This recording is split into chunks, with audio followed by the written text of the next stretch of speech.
러시아 제국의 겨울은 살을 애는 칼바람보다 차가운 정막을 안고 있었습니다. 그리고 그 정막의 깊은 심장부, 설원 위에 고립된 마을 그곳에 야곱 벨스키가 도착하였습니다. 붉은 군용 마차에서 내리는 그의 발밑엔 축축한 눈이 뭉개졌고 마차 바퀴 자국은 금세 눈발에 덮여 사라졌습니다.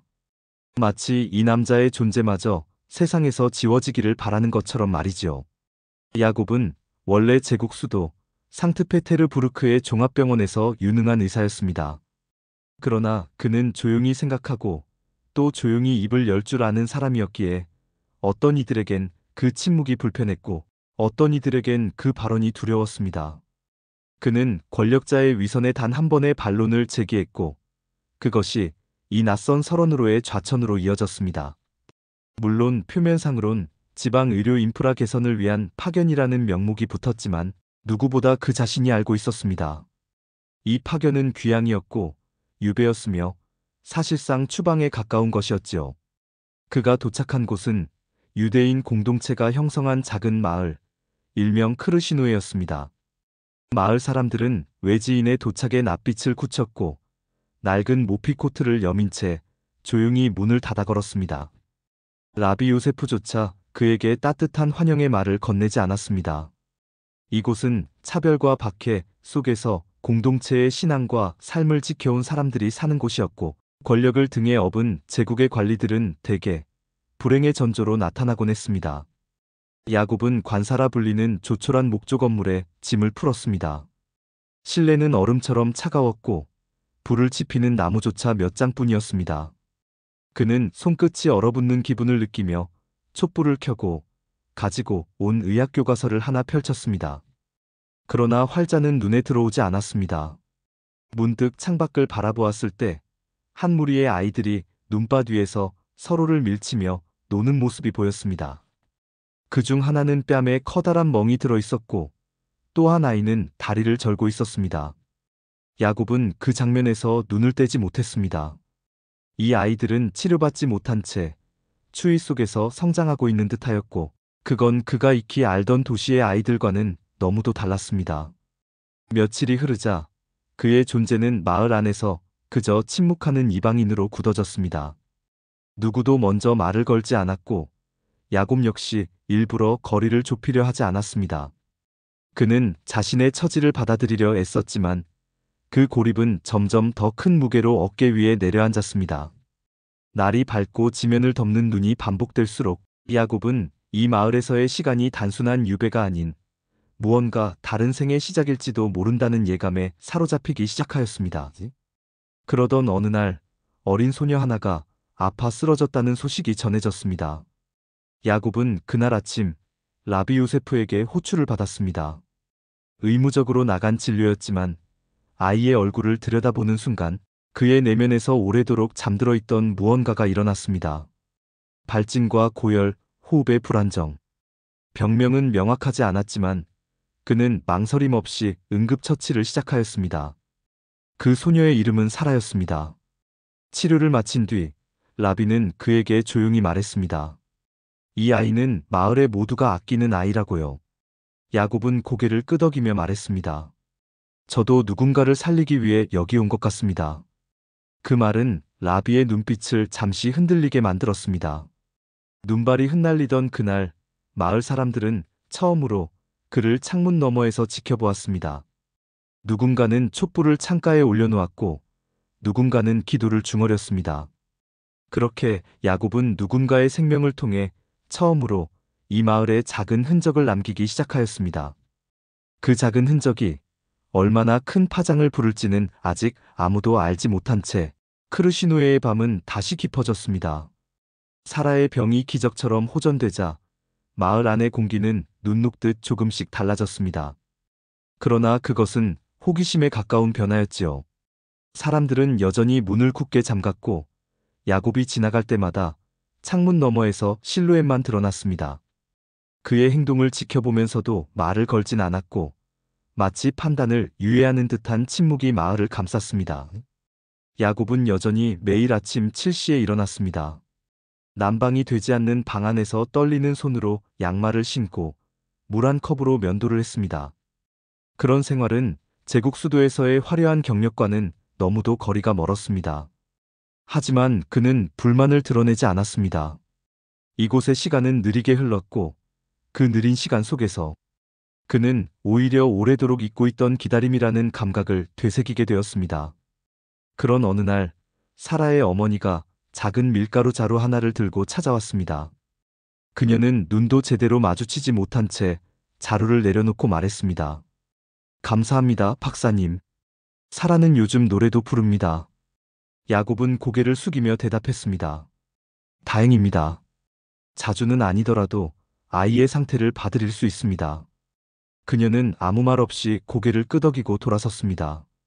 그 짧은 대화가 끝나자 야곱은 문을 닫으며 웃지 못할 허탈함을 느꼈습니다. 다리를 뻗은 채 침대에 앉아 그는 중얼거렸습니다. 나는 지금 사람들과 말하는 법을 잊고 있는 걸까요? 며칠 후 마을 회당에서 포림 축제 준비가 한창이었습니다. 야곱은 조용히 회당 주변을 산책하다가 우연히 축제 연습을 지켜보게 되었고 그곳에서 그녀를 처음 마주쳤습니다. 짙은 밤색 머리를 단정히 따은 채 바이올린을 조율하던 젊은 여인. 그녀는 야곱을 보더니 멈칫하며 자세를 바로 했습니다. 외지인도 음악에 관심이 있으신가요? 그의 고개가 천천히 돌아갔습니다. 놀랍게도 이 마을에서 그에게 먼저 말을 건 여성은 처음이었습니다. 야곱은 미소를 지으며 대답했습니다. 흥미는 많지만 실력은 없습니다. 대신 듣는 데는 자신 있습니다. 그녀는 작게 웃었습니다. 그렇다면 내일 저녁 리허설에도 와보세요. 낯선 귀가 필요한 곡이 있으니까요. 그녀의 이름은 마두카 라비 요세프의 조카 딸이었습니다. 음악을 사랑했고 마을의 아이들에게 그를 가르치는 일을 하고 있었지요. 그녀는 야곱을 경계하지 않았지만 신뢰하지도 않았습니다. 오히려 알아야겠다는 호기심이 그의 말과 행동 사이에 스며들어 있었습니다. 그들의 대화는 처음엔 몇 마디로 그쳤지만 날이 갈수록 책 한 권, 음악 한 곡, 약초 한 줌을 사이에 두고 점점 깊어졌습니다.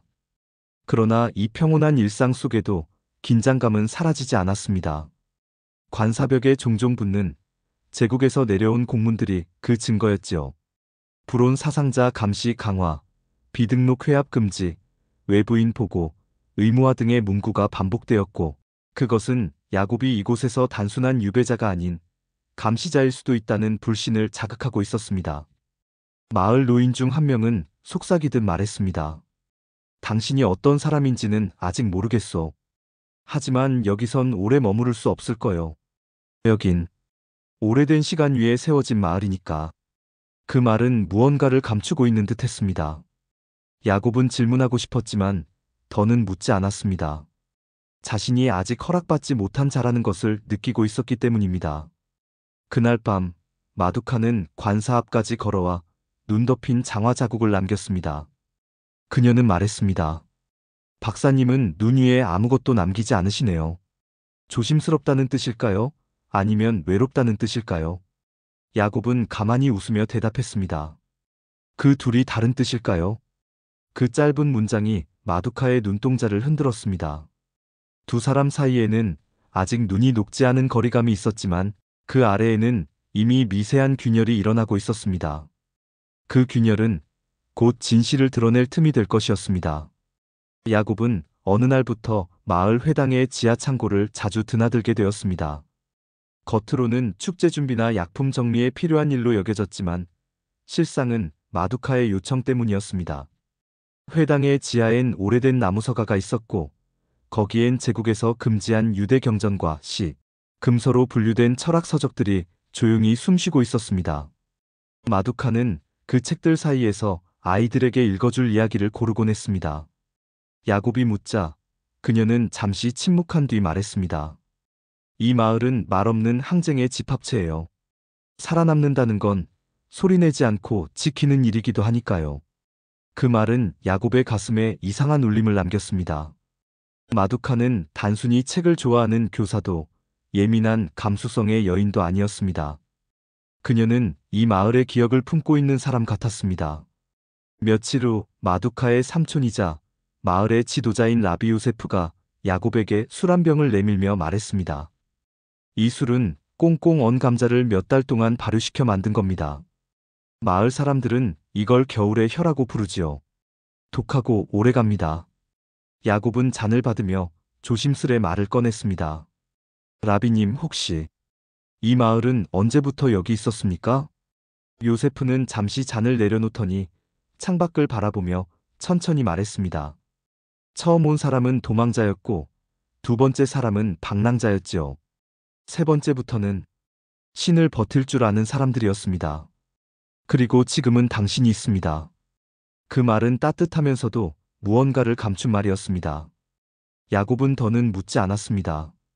그러나 그날 밤 그는 회당 지하의 책장맨 아래 칸에서 낯선 문서를 발견하게 됩니다. 그 문서는 러시아 제국의 토지 강탈 정책을 고발한 반체제 언론의 복사본이었고 곳곳에 벨라, 피오도르, 리투아니아 회람본 같은 암호 같은 글자들이 적혀 있었습니다. 문서를 펼치던 그의 손이 멈춘 순간 뒤편에서 발소리가 들렸습니다. 박사님, 그건 보시면 안 되는 건데요. 마두카의 목소리였습니다. 그녀는 촛불을 들고 야곱 앞에 섰고 눈동자엔 슬픈 결심이 담겨 있었습니다. 이 마을은 그냥 살아남는 곳이 아니에요. 여기엔 도망칠 길이 없는 진실이 숨어 있어요. 야곱은 문서를 접으며 조용히 말했습니다. 당신은 제가 밀고자일 수도 있다고 생각하셨겠지요. 마두카는 고개를 숙였습니다. 아직도 의심하고 있어요. 하지만 사라를 살리신 걸 봤으니까 그 믿음 하나로 여기까지 왔어요. 둘 사이엔 긴 침묵이 흘렀고 야곱은 문서를 내려놓았습니다. 저는 의사입니다. 사람을 살리는 사람이 밀고자가 되어선 안 됩니다. 그건 제가 버린 맹세가 아니니까요. 마두카는 그제야 눈빛을 들었습니다. 하지만 그 눈빛은 여전히 흔들리고 있었습니다. 그리고 야곱은 그 눈동자 속에서 어떤 무거운 책임을 감지하였습니다.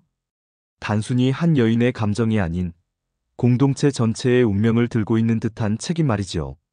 그날 이후 야곱은 서서히 마을 사람들의 또 다른 얼굴을 마주하게 됩니다. 낡은 재화공은 사실 옛날 반정부 선언문을 나르던 전령이었고 바느지라는 할머니는 도피자 아이들을 숨긴 기록을 지니고 있었습니다. 사람들은 모두 침묵했지만 그 침묵 속에는 저마다의 저항이 있었고 그들은 서로의 침묵을 통해 연대하고 있었습니다. 야곱은 점점 이 마을의 진실과 가까워지고 있었습니다. 이곳은 눈 속에 묻힌 진실을 품은 공간이었고 그는 이제 더 이상 외부인이 아니었습니다. 그는 이제 물어야 했습니다. 과연 이 마을을 지키기 위해 자신이 무엇을 할 수 있는 사람인지. 그 질문은 곧 야곱 자신에게 향한 질문이기도 했습니다. 눈은 멈추지 않고 내렸습니다. 그의 겨울은 유난히 길고 무거웠지요. 마을 회당의 지붕엔 하얗게 쌓인 눈이 두껍게 눌려 있었고 사람들의 발걸음도 더디고 조심스러워졌습니다.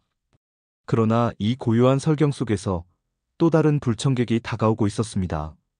제국 관료가 보낸 문서가 도착한 날이었습니다. 표면상으로는 정기행정 점검이었지만 모두는 알고 있었습니다. 그것은 곧 수색과 신문을 뜻하는 단어였지요. 문서는 야곱의 관사로 먼저 도착했습니다. 봉투를 뜯은 그는 자신이 중간 보고자로 지정되어 있다는 것을 알게 되었습니다. 그가 본 사실을 보고하고 마을 내 불운 요소를 적시해야 하는 의무를 부여받은 것이었습니다. 야곱은 그 종이를 한참 바라보다 끝내 불을 지피던 난로 속에 넣고 말았습니다. 눈이 쌓인 날 모든 흔적은 쉽게 사라졌지만 종이에 타는 냄새는 오래도록 남았습니다. 이틀 뒤 제국의 관리가 마을에 도착했습니다.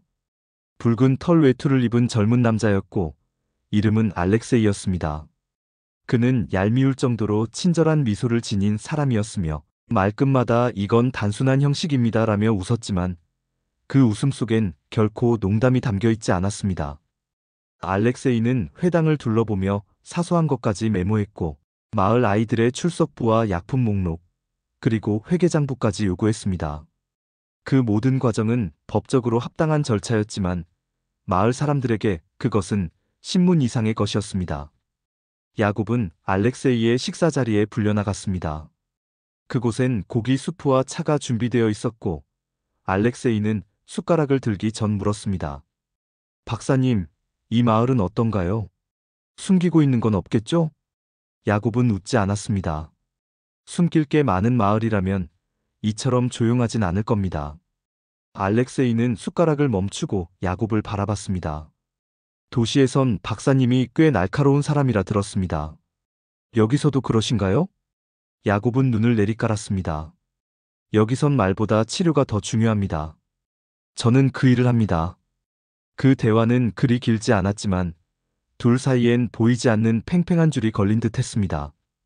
야곱은 그날 밤 관사로 돌아와 난로 앞에 앉아 한참을 눈을 깜빡이지 않았습니다. 그의 손등에는 식은 차가 떨어진 흔적이 남아 있었습니다. 다음 날 알렉세이는 회당의 지하 창고를 수색하겠다고 통보했습니다. 마을 사람들은 경악했지만 반대할 수단이 없었습니다. 결국 라비 요세프와 몇몇 지도자들이 열쇠를 건넸고 알렉세이는 군화발로 지하의 나무 바닥을 툭툭 두드리며 천천히 내려갔습니다. 그 순간 마두카가 야곱에게 다가왔습니다. 그녀는 낮게 속삭였습니다. 문서.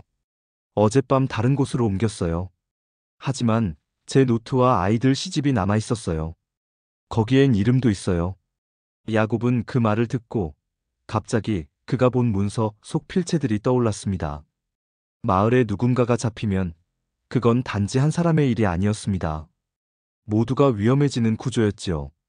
그는 지하로 따라 내려갔습니다. 알렉세이는 작은 철제 상자를 열고 있었습니다. 그 안엔 낡은 종이 몇 장이 있었습니다. 그는 종이를 꺼내더니 야곱을 쳐다봤습니다. 이건 누구 겁니까? 야곱은 고개를 들었습니다. 그리고 아주 침착하게 말했습니다. 제 약초 기록장입니다. 이 마을에선 약초를 글로 배웁니다. 아이들에게도 가르치고 있고요. 금기 식물이나 유해의 반응을 기록한 겁니다. 알렉세이는 잠시 종이를 들여다보더니 웃었습니다. 그래요? 박사님도 아이들을 가르치나요?